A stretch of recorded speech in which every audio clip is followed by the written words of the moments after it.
كيف كانت حلقة هذا الأسبوع من المسلسل؟ هل أعجبتكم وكانت عند توقعاتكم؟ لا تنسوا مشاركتنا بآرائكم وتوقعاتكم وكذلك أسئلتكم في التعليقات، ولا تنسوا أن قناتنا توفر لكم مقاطع يومية لمناقشة أحداث المسلسل والتوقع للحلقات القادمة. وكالعادة ففي هذه الحلقة تحققت معظم توقعاتنا التي شاركناها معكم طيلة هذا الأسبوع، والآن هيا لنفك شراعنا لنواصل معكم رحلة التوقع لأحداث مسلسلنا الشيق. وكالعادة لا ننسى الصلاة والسلام على رسول الله صلى الله عليه وسلم.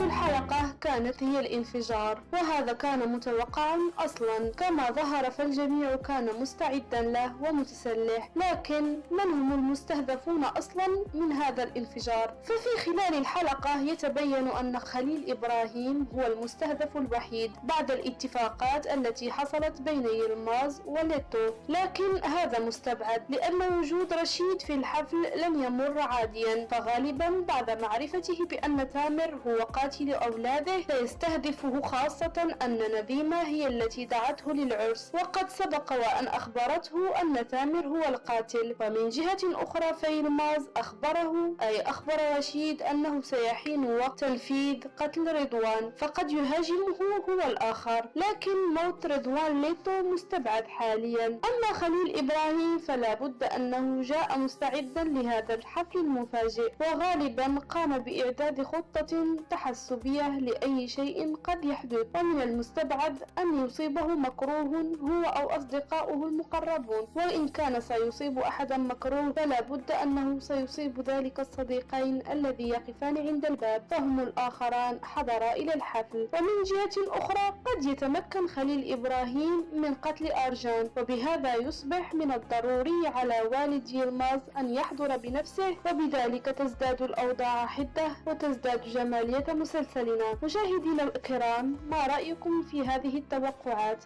لا تنسوا مشاركتنا بتوقعاتكم في التعليقات، ولا تنسوا دعمنا بالإعجابات بالمقطع، فإعجاباتكم مصدر دعم كبير لنا.